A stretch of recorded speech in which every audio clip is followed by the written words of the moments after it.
নতুন বছরকে স্বাগত জানাতে দেশের শহর নগরগুলোতে জমে ওঠে উদ্দাম নাচ গানের আসর। আমাদের মিডিয়া একে আদর করে বলে তারুণ্যের উন্মাদনা, যেন তরুণ মাত্রের ওই উন্মাদ হওয়া অপরিহার্য। এই উন্মাদনা এতটাই বাঁধ ভাঙা রূপ ধারণ করে যে রীতিমতো আইন শৃঙ্খলা পরিস্থিতির চরম উচ্ছৃঙ্খলার উদ্ভব ঘটে। রেস্তোরাঁ, পার্ক, উদ্যান, নাইট ক্লাব ইত্যাদিতে বহু অপ্রীতিকর ঘটনাও ঘটে থাকে। গত কয়েক বছর আগে রাজধানী ঢাকার উদ্যানে ঘটে যাওয়া এক দুর্ঘটনার কথা তখন পত্র পত্রিকায় প্রধান শিরোনাম হয়েছিল। নাইট ক্লাব ও অভিজাত হোটেলগুলোতে বসে মদের আসর। তরুণ তরুণীদের প্রলুব্ধ করার জন্য থাকে নানা রকম আয়োজন। ফলে নারীরাও মদে পঙ্খিল হয়ে ওঠে বছরের প্রথম দিন রাত্রিগুলোতে।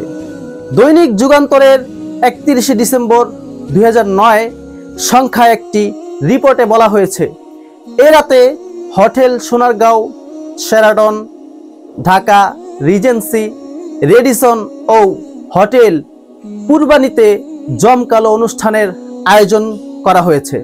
এছাড়াও বিভিন্ন ক্লাব ও 3 স্টার হোটেলেও তরুণ তরুণীদের দেওয়া হচ্ছে আকর্ষণীয় অফার। এসব অনুষ্ঠানে পানীয় ছাড়াও রাখা হয়েছে নানা আয়োজন। ইতিমধ্যেই এসব অনুষ্ঠানের টিকিট শেষ হয়ে গেছে।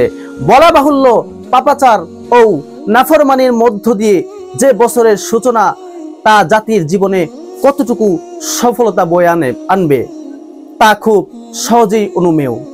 31st নাইট ও বুদ্ধিজীবী সম্প্রদায় এই নোংরা কালচারটি আমদানি করেছেন এদেশেরই কিছু বুদ্ধিজীবী। এরা একটি শালীন সমাজের বুনিয়াদ গড়ার পরিবর্তে অশ্লীলতার ভাগার সৃষ্টি করতেই উৎসাহী। এরা একদিকে পহেলা বৈশাখের মাহাত্ম্য প্রচার করেন, অন্যদিকে 31st নাইট উদযাপনের উস্কানি দিয়ে থাকেন। আশ্চর্যের বিষয় এই যে তারাই আবার যুবশ্রেণীকে উপদেশ দেন মাদক, সন্ত্রাস ও নারী নির্যাতনকে না বলুন। প্রশ্ন এই যে উচ্ছৃঙ্খলা ও পাপাচারের অসংখ্য উপলক্ষ তৈরি করে মাদক, সন্ত্রাস, নারী নির্যাতন বন্ধ করা কি কোনোভাবেই সম্ভব? একজন সাধারণ রুচিশীল মানুষও 31st নাইটের এই নোংরামি সমর্থন করতে পারে না। এই ধরনের পাপাচার বন্ধ করতে সচেষ্ট হওয়া প্রত্যেক সচেতন নাগরিকের অবশ্য কর্তব্য।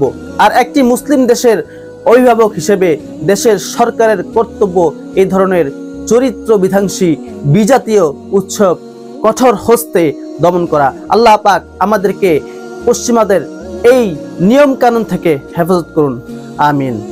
আসসালামু আলাইকুম ওয়া রাহমাতুল্লাহি ওয়া বারাকাতুহু।